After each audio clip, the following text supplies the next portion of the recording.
ሰላም ጤና ይስጥልን ውድ ሪፖርተር ተከታታዮች የሰዓቱን ዜናዎች ቀጥዬ ያሰማችኋለሁ። የትግራይ ጊዜያዊ አስተዳደር በጀት እንዲለቀቅለት ለገንዘብ ሚኒስቴር ጥያቄ አቀረበ። ሪፖርተር የተመለከተው የትግራይ ክልል ጊዜያዊ አስተዳደር ፕሬዝዳንት ሌተናል ጀነራል ታደሰ ወረደ ፊርማ ያረፈበትና ለገንዘብ ሚኒስቴር የተጻፈ ደብዳቤ ለትግራይ ክልል በየወሩ እንዲላክ የጸደቀው በጀት ባለመላኩ ከፍተኛ ችግር መፈጠሩን ጠቅሶ ከጥቅምት እስከ ጥር ወር 2018 ዓ.ም ድረስ ያልተላከው 5 ቢሊዮን 570 ሚሊዮን 604789 ብር ከ19 ሳንቲም እንዲላክለት ጠይቋል። መላክ ነበረበት ያለው ይኸው በጀት ባለመላኩ ለመንግስት ሰራተኞች ደሞዝና ተያያዥ ጉዳዮች ክፍያ ለመፈጸም የበጀትና የጥሬ ገንዘብ እጥረት ማጋጠሙን ገልጿል። በአጠቃላይ ለ137000 የመንግስት ሰራተኞች ደሞዝ አለመከፈሉን ገልጾ ሰራተኞች ችግር ላይ መውደቃቸውን የገለጸው ጊዜያዊ አስተዳደሩ ዘላቂ ልማትን ለማስፈጸም የጸደቀው 844 ሚሊዮን 200 ሺህ ብር አለመላኩንም አክሏል። ገንዘቡ ባለመላኩ ከ20 በላይ ያሉ ፕሮጀክቶችን በሚመለከት የዓለም ባንክ ኦዲተሮች አጠቃቀምን የተመለከተ የግምገማ አስተያየት እየሰጡን ነው ብሏል። በመሆኑም ወደ ክልሉ በየወሩ መላክ የነበረበትን በጀት የገንዘብ ሚኒስቴር እንዲልክ ነው በደብዳቤ የጠየቀው። የትግራይ ክልል የትምህርት ቢሮም ከ3 ቀናት በፊት ለትምህርት ሚኒስቴር እንዲሁም ለብሔራዊ አደጋ ስጋት አመራር ኮሚሽንና የትምህርት ዘርፍ ክላስተሮች በጻፈው ደብዳቤ ከጥቅምት ወር 2018 ዓ.ም ጀምሮ እየተቆራረጠ ሲደርስ የነበረው በጀት ከህግ አግባብ ውጪ በመቋረጡ ከጦርነት እያገገመ የነበረውን የትምህርት ዘርፍ በድጋሚ የመዘጋት ስጋት ፈጥሮበታል በማለት አስታውቋል። ሪፖርተር ያነጋገራቸው የክልሉ ትምህርት ቢሮ ኃላፊ ዶክተር ኪሮስ ጉዕሽ አሁን መምህራን ቆመው ማስተማር እንዲችሉና የዕለት ተዕለት ማስተማር ሂደት እንዳይቋረጥ ለማድረግ በቅድሚያ የፌዴራሉ መንግስት ከህግ አግባብ ውጪ በህግ አስፈጻሚ በኩል የከለከለውን በጀት መልቀቅና ዓለም አቀፍ ማህበረሰብ መንግስት ላይ ጫና ማድረግ አለበት ብለዋል። የትግራይ ክልል ጤና ቢሮም በተመሳሳይ መልኩ በሰጠው መግለጫ የፌዴራሉ መንግስት ወደ ትግራይ መላክ የነበረበትን የመድኃኒት አቅርቦት ማቋረጡ ተገቢ እንዳልሆነ መግለጹ ይታወሳል። ጉዳዩን በሚመለከት ሪፖርተር የገንዘብ ሚኒስቴር ኃላፊዎችን ለማነጋገር ለቀናት ተደጋጋሚ ጥረት ቢያደርግም ኃላፊዎቹ ምላሽ ለመስጠት ፈቃደኛ ባለመሆናቸው አልተሳካም።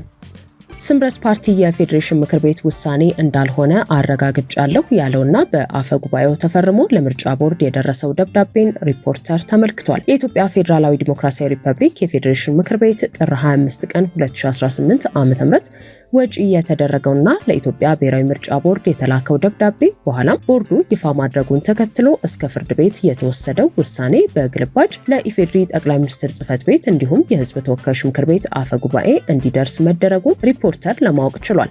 ክርክር በተነሳባቸው የምርጫ ክልሎች ላይ የተሰጠን ውሳኔ ስለማሳወቅ የሚለው ለምርጫ ቦርድ የደረሰው ደብዳቤ የኢትዮጵያ ብሔራዊ ምርጫ ቦርድ ጥር 1 ቀን 2018 ዓ.ም ለፌዴሬሽን ምክር ቤት በጻፈው ደብዳቤ ቦርዱ ለሰባተኛው ጠቅላላ ምርጫ በሚያደርገው ዝግጅት በትግራይና በአማራ ክልል ክርክር በተነሳባቸው አካባቢዎች የሚደረግ ምርጫን በተመለከተ ምክር ቤቱ ተገቢውን ውሳኔ እንዲሰጥ መጠየቁን አስታውሷል። ይሁንና ቦርዱ ጥር 22 ቀን 2018 ዓ.ም በምርጫ ሰሌዳው መሰረት የምርጫ ክልሎችና የምርጫ ጣቢያዎችን ዝርዝር ይፋ ሲያደርግ በአማራና በትግራይ ክልል መንግስታት መካከል ክርክር የተነሳባቸው አካባቢዎች በቀድሞ አደረጃጀት መሰረት በትግራይ ክልላዊ መንግስት ምርጫ ክልልነት ስር ተካተዋል ሲል የምክር ቤቱና የምርጫ ቦርድ ማህተም ያረፈበት ደብዳቤ ገልጿል። በትግራይና አማራ ክልላዊ መንግስታት ክርክር የሚደረግባቸው የምርጫ ክልሎች ክርክሩ ምላሽ እስከሚያገኝ በአካባቢው የሚኖሩ ዜጎች መብታቸው እንዲከበርና እንደ ማንኛውም ዜጋ ከመንግስት ሊያገኙት የሚገባቸውን አገልግሎት ማግኘት እንዲችሉ የመፍትሄ እርምጃ መውሰድ አስፈላጊ ሆኖ ተገኝቷል ሲልም በአፈ ጉባኤው አገኘው ተሻገር የተፈረመው ደብዳቤ ጠቁሟል።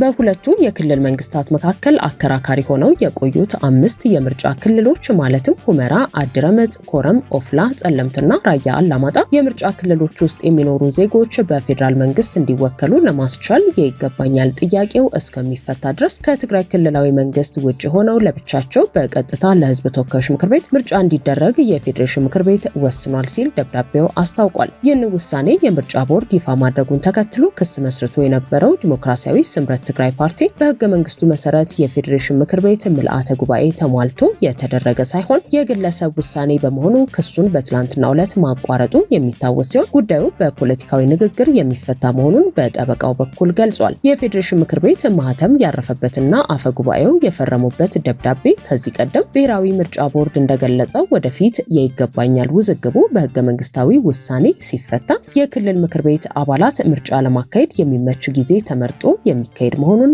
ይገልጻል።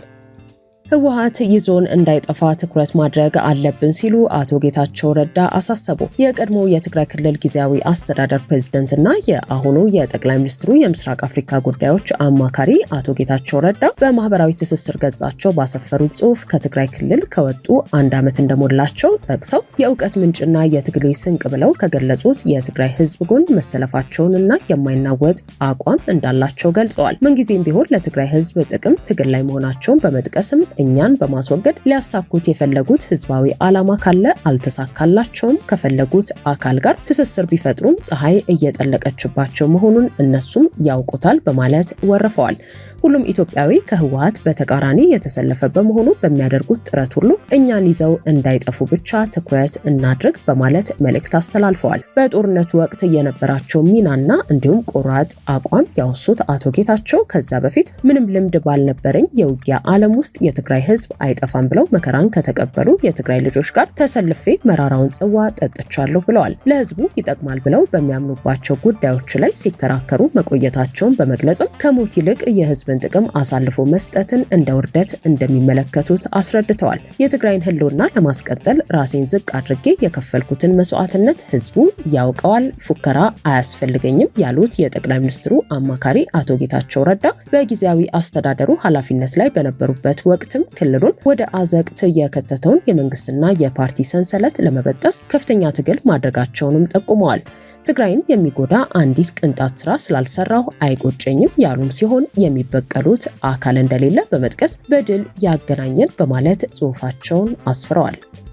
አሜሪካ የሱዳን ሙስሊም ወንድማማቾች ቡድንን በአሸባሪነት ከፈረጀች በኋላ ከኢትዮጵያና ግብጽ ባለስልጣናት ጋር ለመጀመሪያ ጊዜ ተወያየች። የአሜሪካ መንግስት የውጭ ጉዳይ ሚኒስትር ማርኮ ሩቢዮ ከኢትዮጵያው ጠቅላይ ሚኒስትር አብይ አህመድ ጋር በስልክ ውይይት ማድረጋቸው የተገለጸ ሲሆን ለቀጠናዊ መረጋጋት፣ ለጸረ ሽብር ትግል ያላቸውን ትብብር፣ ለኢኮኖሚ እድገትና ብልጽግና እንዲሁም ለአፍሪካ ቀንድ ዘላቂና አስተማማኝ ደህንነት መሰረት በመገንባት ዙሪያ ያላቸውን የጋራ ትብብርና ቁርጠኝነት በተመለከተ መወያየታቸው የአሜሪካ መንግስት አስታውቋል።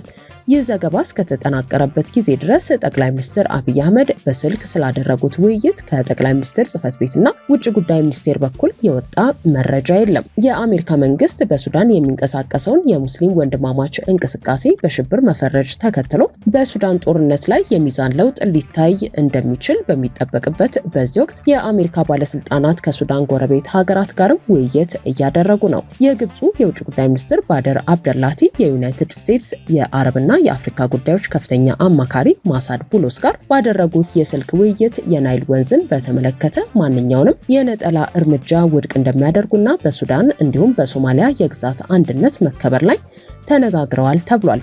የግብፁ ባለስልጣን አባይ ለግብጽ ህዝብ በከባድ የውሃ እጥረት መካከል የህይወት መስመር የሆነ ነው ሲሉ ገልጸው ግብጽ ድንበር ተሻጋሪ ወንዞችን በሚመለከት ለዓለም አቀፍ ህግ ቁርጠኛ መሆኗንና ከናይል ተፋሰስ ሀገራት ጋር ገንቢ ትብብር እንደምትፈልግ ተናግረዋል። ከጋራ ስምምነቶች ውጪ የሆኑ የተናጠል እርምጃዎችን ግን ውድቅ ናቸው ሲሉ ለአሜሪካ አብራርተዋል። ይህ በእንዲህ እንዳለ የኢፌዴሪ ጠቅላይ ሚኒስትር አብይ አህመድ ከልዑክ ቡድናቸው ጋር ወደ ጅቡቲ የተጓዙ ሲሆን የሶማሊያ ፕሬዝዳንት ሐሰን ሼክ መሐመድም በጅቡቲ ተገኝተው ከፕሬዝዳንት ኢስማኤል ኦማር ጊሌ ጋር ለ3 ተገናኝተዋል። የጠቅላይ ሚኒስትር ጽህፈት ቤት ጠቅላይ ሚኒስትሩ በጅቡቲ ቀጠናዊ ጉዳዮች ላይ ምክክር አድርገዋል ሲል በአጭሩ አስታውቋል። ውድ ሪፖርተር ተከታታዮች የሰዓቱ ዜናዎቻችን እነዚህ ነበሩ። ስላደመጣችሁን ከልብ እናመሰግናለን።